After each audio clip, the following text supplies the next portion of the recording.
That's me. All of Yeah, hello, good afternoon, everyone. Lawrence here. I'm here with my beautiful two girls, Asida and Inshira, Michaela and Jane. Say hello.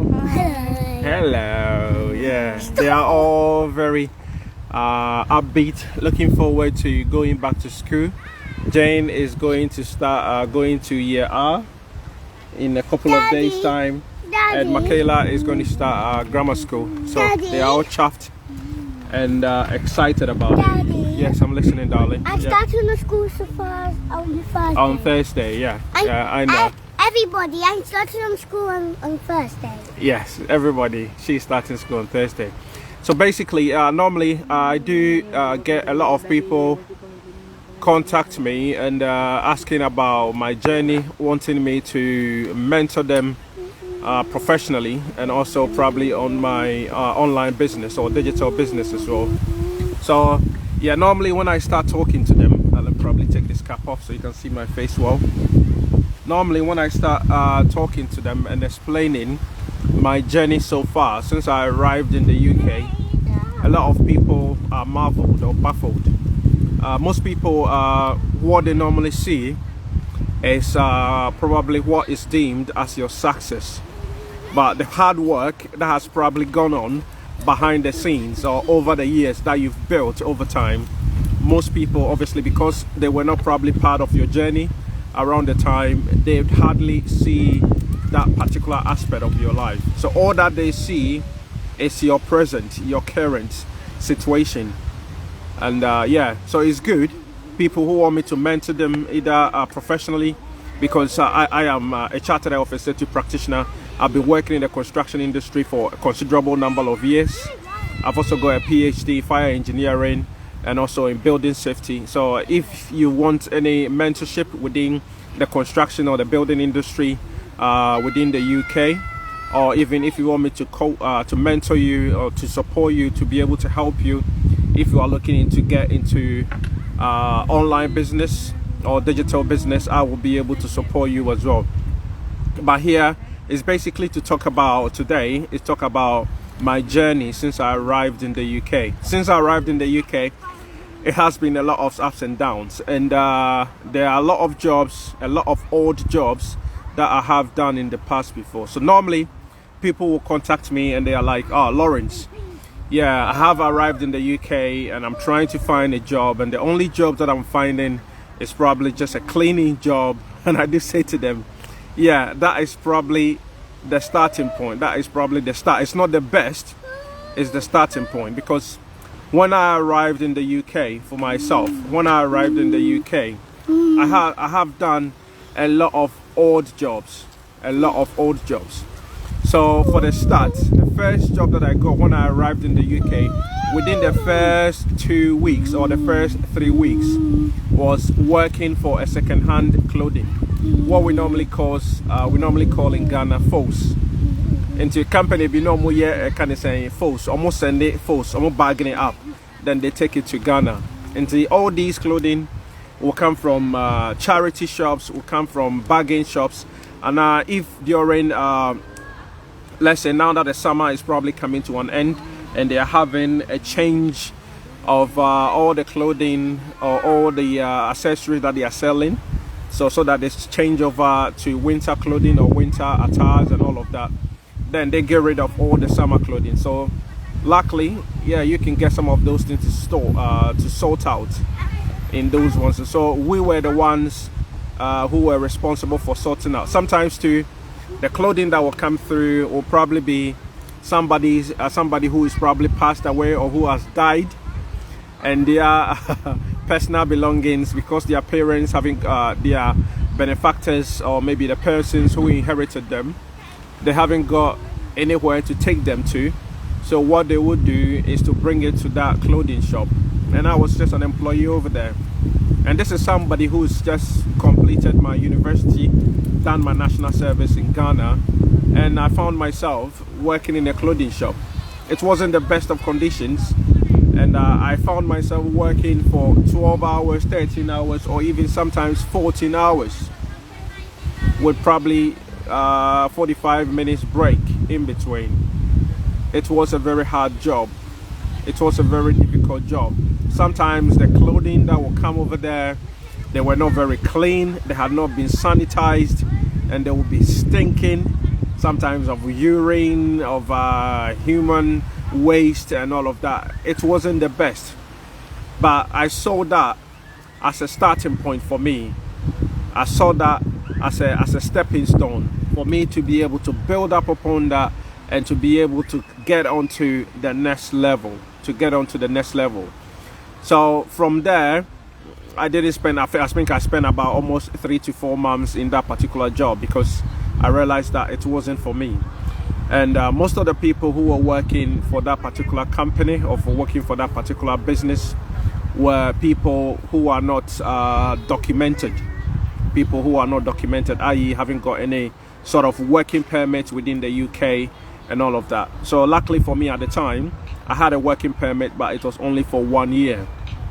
And considering, looking at myself, I didn't think that it was something for me that it will help me to be able to build on as a career. So I had to leave. So fast forward, I left that job, and there were a few people who became family friends, or who are now family friends. And one of them introduced me to becoming a parking attendant in London. So parking attendant is basically what now they normally call a civil enforcement officer. I think it's just a posh name that they've given it, but basically that's what they do. If vehicles are parked illegally, i.e. if you are in the UK, if somebody is parked on a double yellow line, single yellow line, or maybe it's a resident parking, somebody has parked without a ticket, or a pay and display, somebody has parked without a ticket, then you just give the person a ticket. So I did that job as well, and there were some ups and downs in that job. I did that for about almost 5-6 months, and most of the time during the cold winter, you have to be walking through the cold for almost 6 to 7 or even 8 miles during your working day. And the only time that you go back to the office was when you probably had a break. And sometimes too, we never went back to the office because the office will probably be about 3-4 miles away from where your beat is, or the area that you're patrolling. So sometimes you only go back to the office after the working day. So it was a very difficult job. It involved a lot of working, and a lot of walking, was involved in that particular job, and it wasn't very pleasant. Sometimes you come across people of different characters. If you issue a ticket to someone, they are sometimes, most of the time, they are very aggressive, they are very abusive. And there was a time somebody actually almost allowed their dog to chase me away because I had issued them a ticket. And some of my colleagues as well, there was one of my colleagues who actually issued a ticket to one Jamaican as well, and the Jamaican pulled a gun on him. So it was a very risky, it was a very dangerous job, especially doing it in that part of London. Now people who do that job, they're still coming across those kinds of challenges as well. From there on, I took a job as a cleaner. So I was working for London Underground. You needed what we call an entry permit to be able to go onto the London Underground to clean the trains. When the trains have finished working at the end of the day and they are packed up before then you go into the trains, pick all the litter, and also wipe all the seats, wipe all the floors, mop everything. You clean it all safely, and you sanitize it. So those were some of the jobs. Sometimes too, on the live underground line, they turn off the rails, and where they put all these posters on the walls within the tube. Then all these posters, we have to clean them, we have to wipe them down because it would have collected a loads of dust and all of that. So that was another job. And there was a time also where I had to go and take what we call a key job. Most people who are probably in London or in the UK will be very familiar with this, what we call a key job. Basically, it is doing a cleaning job but working in all these high office buildings, Kid, I want to go. yeah, in London. So normally what they would do is they will give you a key so that once they finish work, let's say about 5 p.m. or 6 p.m. or even 4 p.m., then you have got your own key. You can go into the building and clean up. So the cleaning involves washing their mugs or their cups that they use for tea, or their glasses for water, and also including cleaning up the kitchens and cleaning up the toilets and all of that. So yeah, and as you can imagine, if you go to the toilets, there are a lot of things that you see on there. So it's very unpleasant. Hello Gloria, nice to see you too. Emmanuel Atukum saying thanks for watching, brother. I hope that the funeral everything went well. I was keeping up with your post when you're having your mom's funeral in Ghana. I hope now that probably I don't know whether you are back now. So if you are back, maybe we'll catch up anytime soon, and we'll see how things are going. Yeah, so that was a key job. I was doing that as well. Fast forward from that time, I also realized that it wasn't going to work for me. That cleaning work wasn't going to work for me because I couldn't make a career out of it. And remember, I said to you, I had only 1 year working permit. So during all the time that I was doing all those odd jobs, I call them odd jobs. I wouldn't say they are dirty jobs, I call them odd jobs. During all those odd job moments, yeah, my 1 year working permit that I had was fast approaching. It was running out. So there's a need for me to be able to find a very, what I call a decent job, something that I could do. Something that I could do as well. So again, I found myself going into security. So, and I am somebody, so the security, what I was doing, what we call a door supervisor, so basically a bouncer at nightclubs. So because obviously naturally I'm a big person, and I was doing a bit of weightlifting, so I had some muscles, some biceps and all of that. So I went into doing security. So I was a door supervisor, and I also had my CCTV SIA license. Those of us in the UK who are probably within the security industry, or you know someone working in the security industry, you might probably know about that. For you to be able to work in the security industry, you need that SIA license. In my subsequent videos, I'm going to be taking all other roles and all other professions, especially within the construction industry. I'm going to be taking one after the other and obviously throwing more light on there. So if you want to relocate or you want to move to the UK, then you will know what courses that probably if you want to do, or you want to venture into it, what courses that you want to do, especially if you want to become a plumber, you want to become an electrician, you want to become a mechanic, you want to become a site manager, a project manager working in the construction industry, you want to be maybe working my role, health and safety manager or health and safety chartered practitioner. If you want to become a commercial manager or a quantity surveyor, or maybe become a forklift driver working on site, then you will know the processes or the courses that you have to do for you to be able to enroll, to be able to get into these courses. I'm going to be teaching in my subsequent videos, or I'm going to be shedding or throwing more light in my subsequent videos. So anybody who is interested, then obviously you can stay glued to my page and get more information or more edutainment. That's what I call it, education and entertainment as well. And if you are willing to do it, you can learn a few tips that can help you to be able to build yourself or to develop yourself professionally, and also your career, and also even personally as well.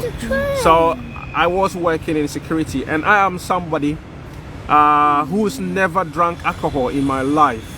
I have never, most people don't believe me when I say this, I have never tasted or drunk alcohol in my life. But I found myself working as a bouncer. I found myself working at the nightclub. So yeah, so it was a very difficult one, because you are looking after people, or you are trying to control people who have come out on the night out, who are basically going to get drunk, going to get pissed, and you have to try and control them. People will be misbehaving, other people will be coming to the club with sharps, with knives, with blades and all of that, but you have to be able to control them. At a point, we were given body armors to be able to protect our vital organs in case that if there's any shooting incidents or any stabbing incident or anybody bring any knife into the club, then it will help to be able to keep us safe and to be able to protect us. So during the working week, during the working day, I was working for Sainsbury's in Walthamstow as a security guard, patrolling the stores and operating their CCTV cameras, trying to deter people who will come into the shop to come and nick stuff or to steal products or groceries from the shop as well. And during the nighttime or during the weekends, I will go to work as a bouncer and all of that. So again, it got to a point where I realized that there was no way I could get my working visa to be renewed if I kept doing that job. So from that point, I realized that I have to do three things, make three decisions, or I had three options, let me put it that way, or three choices were available to me. It was either I have to join the British Army for me to get a permanent residence or become a British citizen, or for me, if I had the money or enough savings, what you call it, so I could worry will be so I say until you come Ghana for the entire country, no, I could worry will be na yen krata sem, so what I say. But that wasn't an option because now me will be that the person who is now my wife, so I wasn't going to do that. And now I say I can wuska, I could sika ediamo will be nam de yen krata sem. So what I said, those were the three options available to me. But I weighed those three options. I looked at all the three options and I realized that none of those emboa me, because in the first place, at that time, Kwame Ahe, Sikane Bini Honomo.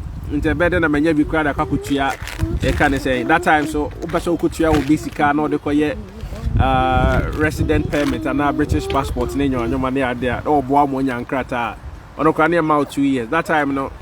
I'll bet you a baby, I can't say, I'll bet you a baby 10,000, and this is £10,000. This I'm talking about is 2007, the year 2000, which you bet 10,000 or 12,000 pounds. That time, I Kwame me £1,000 savings, and I'm in the my account. Now, it's Maka Kutia, I can't say, it's Maka Kutia 10,000 and now 12,000. And I'm so sabi mini will be asked so the only option was for me to bite the bullet and to start training to become a soldier. So and I'm so not me work Ghana no. When I completed my university, yes, darling. We'll be leaving soon. When I completed when I completed my uni in Ghana, I had always wanted to join the Ghanaian army, but due to some unforeseen circumstances, it got to a point where, as you know now, it's still living around. They were asking me to pay bribes, just UTSK, Sana Yafa, Soja Nimu. I'm saying, what? Why do I have to pay bribe to enlist in my own country's army or to serve my own country? Sikano Krabinho. Nam the habitual bribe in Pontisas can nam the ticket I'm the bar hadum. So what else here? Aha. So now let's go on. See, yeah, fast moving on to why I joined the British Army. See, those were the three options that are yet available to me. And I didn't have the money to pay a semi cocoa bisika but they were quite in Krata 7 in your man. And I'm so my girlfriend that in Tanya, make a worry will be just in Krata 70. Put your sister just because of Krata 70. So, as a man, I had to bite the bullet. I had to make the difficult decision. So, me persemetina krumha.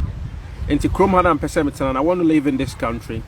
And one thing I realized very fast, I noticed very fast earlier on when I moved to the UK, say open so it's not krum hadma. Say Krata or PhD or qualification BI or BI or PhD is better 10 or 5 or 6. Near that there. If you don't have a permit to work or you don't have your working permit, Sako de besi we titi say jointy. Everyone on krata ni nyina it will render everything useless. Every render on krata same ni nyina useless. So what I say? So for me, getting the working permits when I arrived in this country was my topmost priority. And for me, the easiest way that I could do it, or the best way that I could do it, say, me join the British Army as a Commonwealth soldier. And luckily for me, that was when the British Army was recruiting very heavily, because at the time they were fighting the Iraq War and they were also fighting the Afghanistan War. So there was a need and there was a drive to get loads of soldiers to be able to enlist in the British Army, especially from the Commonwealth. So for me, that was the best opportunity. But since I was doing the security, now I kind of say my see me more you do, and I will be also him. Those who know about people who have joined the army before or have gone military training before, it's a very arduous training. It's a very challenging training that you have to go through.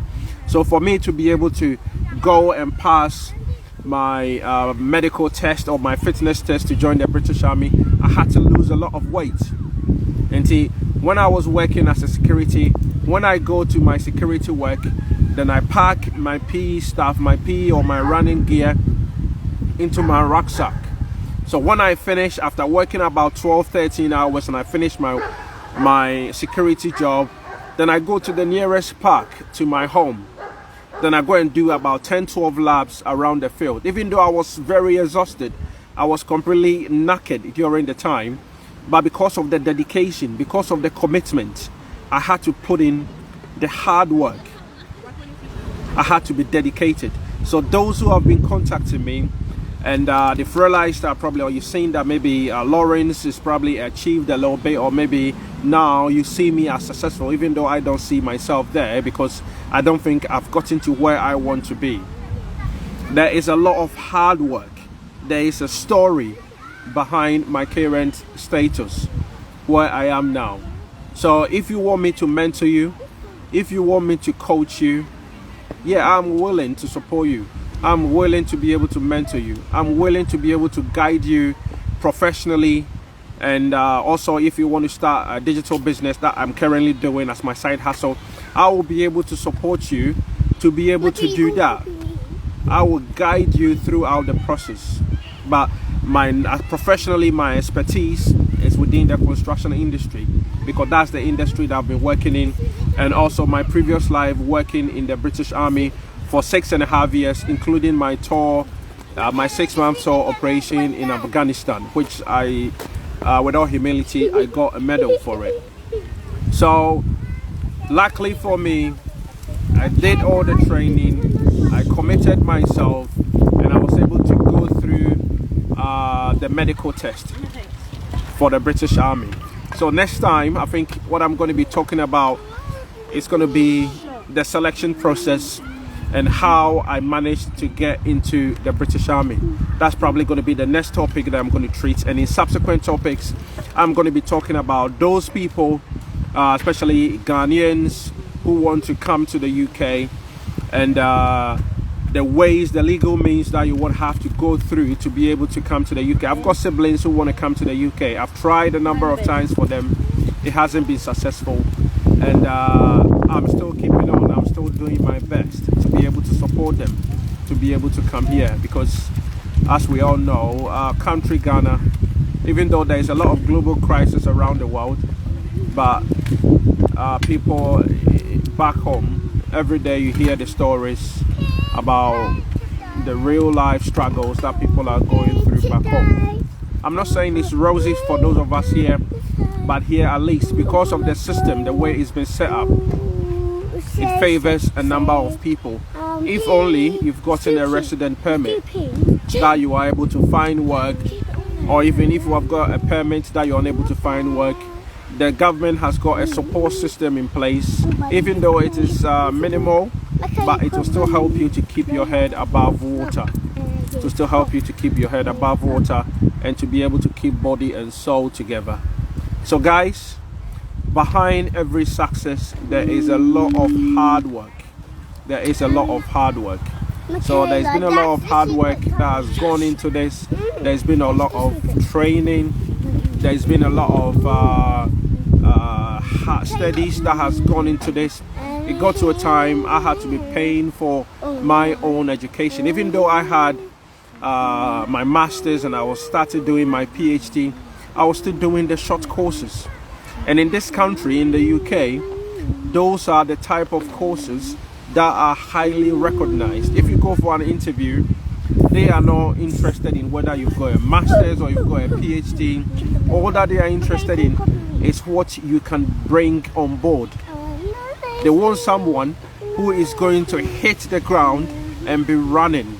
So if you've got a master's, you've got a PhD, and at the end of the day, we give you the job and you're unable to hit the ground running with it, they are not interested. So they are interested with on-the-job experience, what you've got, what you are able to deliver, what you are able to achieve, or what you've done in the past.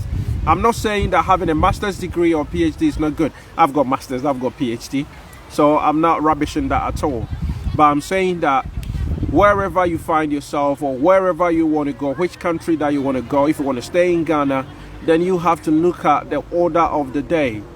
So what I was doing before I landed myself in my current job as a chartered health and safety practitioner, and working as a company director for a principal contractor in the UK, I was basically all the time looking at the job sites, the role, the career that I wanted to pursue, and I was looking at the roles or the qualifications that they were asking for.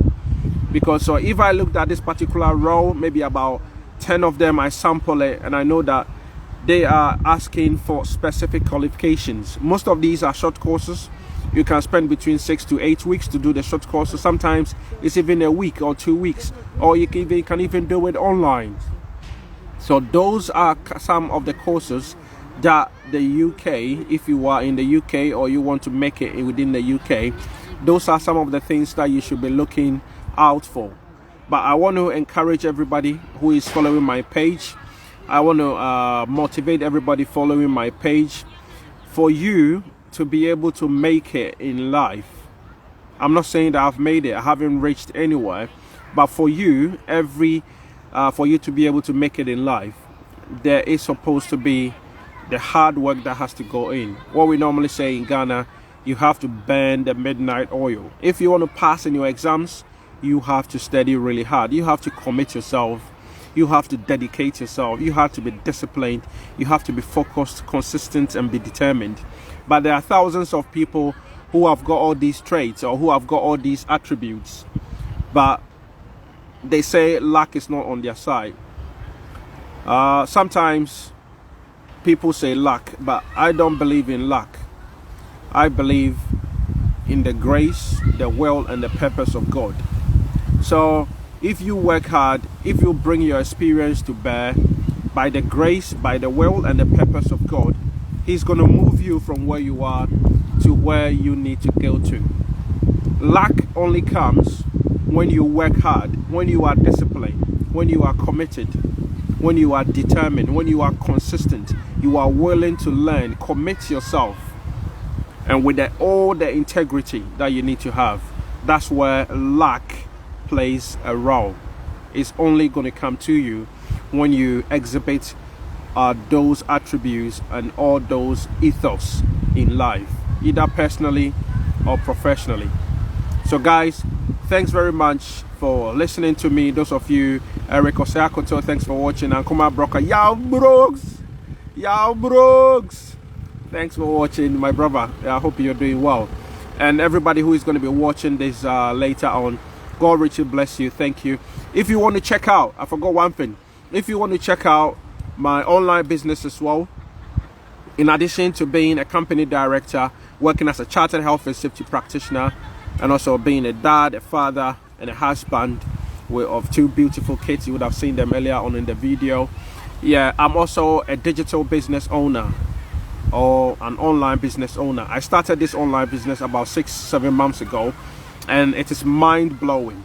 Yeah, I'm supporting, I'm assisting, I'm mentoring a lot of people who are willing, who want to earn extra money, who are working online or earn extra cash, who want to work online, to be able to create using the social media platforms, to be able to create a platform where they can earn passive income, to be able to support the additional income that they are earning. So guys, if you are willing to be able to make additional income, to be able to make extra income, all that you need to do is pick up my number. I've posted it as part of this video. If you are in the UK, it's 075-810-29109. 075-810-29109. If you are outside the UK, it's 004475-810-29109. Take down my number, contact me, call me on WhatsApp, or send me a voice note on WhatsApp, and I'll be happy to be able to guide you in as much as helping you professionally, whichever profession that you are. As I said, my expertise is within the construction industry within the UK. But if you want me to help you to set up an online business so you can earn extra money, you can make extra cash to supplement your income that you're getting from your normal job, I will be able to mentor you and to help you to be able to do just that. Contact me and I will give you all the information, all the explanation that you need to help you to be able to support yourself. As you know, there is a lot of global crisis going around. People having a lot of financial challenges, and as a result, having a single source of income is no longer a luxury, it is a necessity. So even if you are a stay-at-home mom, you are a stay-at-home dad, you are a professional doing another job. As I've said, I am a professional as well. I'm doing my full-time job, but I still got time. All you need to do is commit at least about 1 to 2 hours every day to be able to do this online business, and by so doing, it will help you to be able to realize that passive income that you need. Yeah, Samba Irene is asking for my contact number. Safubio, thanks for watching. My contact number has been posted as part of this video as well, or as part of this post. But again, my contact number is 075-810-29109. 075-810-29109. If you are outside the UK, hello darling. If you are outside the UK, it's 0044. McKenna said we're going on the plane to go home. No.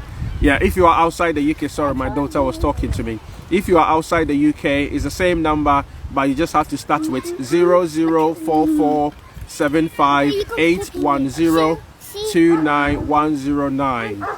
0044-75-810-29109. Or you can check my Facebook page. My number is on there and it's on most of my posts, so you can pick it up, contact me, and I will be able to support you to be able to start it faster. All that you need to be able to do the online business is an access to a mobile phone, to your laptop, to a tablet, to a computer device with a Wi-Fi or data connectivity.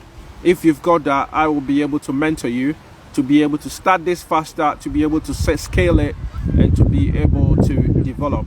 So contact me. Have a beautiful day. God richly bless you. Thanks everybody who is going to be watching this later on, or who is watching this now. Irene, Avoma, God bless you. Safubio, my brother, God bless you. I hope you are doing well. Take care and have a peaceful day. Thank you. Speak to you soon. Bye for now.